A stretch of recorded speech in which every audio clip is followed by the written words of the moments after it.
Yo, Danny, turn up the night, man. Turn up the night, man. Turn up the night, man. I got a message for all who did wants to the downfall. When Bloodfire Posse came about during my transition from school to new professional music.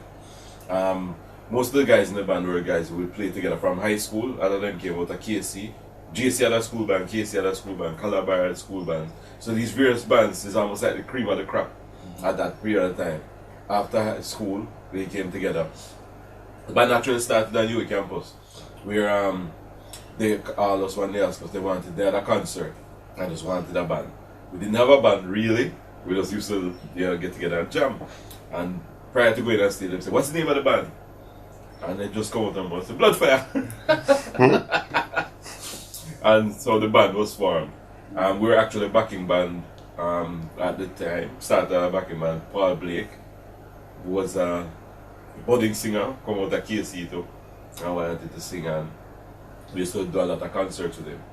And in about 1983, he and I used to link. We were good friends, and we were going to do a mass meeting, more produce, and we did a song with him. This was my first attempt at production. So a friend of mine that just set up a studio. Not like this, it was just an old mixing console, and I had to borrow some equipment off my friend Disco, carry it to the studio and fix up a thing. And we recorded a song called Rubber Dub Soldier. I'm just a rubber dub soldier, fighting to keep the rockers alive. Oh, I'm just a rubber dub soldier, fighting. No, to me and to all of us, it was just having fun.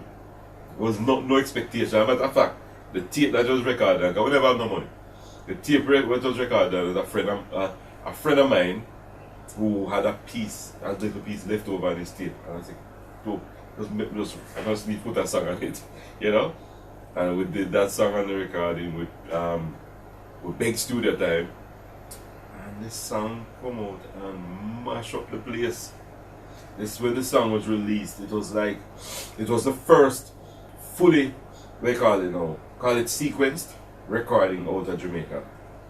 It was all computerized. The first, I don't want to put me on block for it, but as far as I know, it was the first recording that was a sequenced drum machine and all the trappings of the digital era.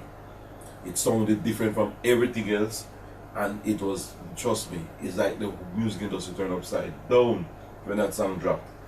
And that song straight into the charts, went number one on every chart around the world. And then, after that, Paul and I again link up with this song called Every Posse Get Flat. Same thing again, we step up, kind of improve on the equipment. That time we had to come money now, we could have got a real studio, a big studio.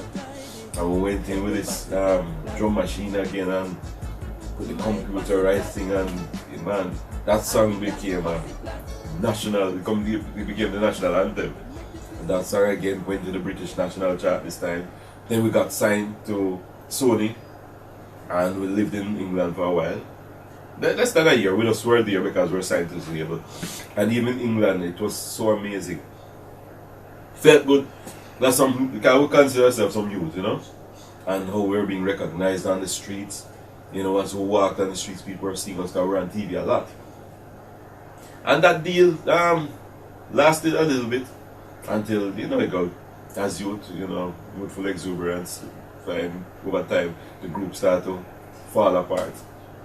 And we had a few other hits with the Pink Panther. We did the Pink Panther theme, and then we changed lead vocalist. And the songs like Can't Stop Rocking Tonight, Can't Stop Rocking Tonight, Rude Boys in Town. Quite a few songs. I mean, the Bloodfire Posse reigned up for a while, and that sort of petered out. The group never officially broke up, I must add. The group it's almost like a break. We did have a reunion show in about 2008 at the indoor sports arena. which was great. And yeah, we kind of sometimes dabble in the recording, but we haven't been doing anything too serious. We lost our keyboard player died some years ago, and we replaced him with Lenky, Stephen Lenky Marsden, and our drummer died, and he also has been replaced. But we have not been officially doing anything much.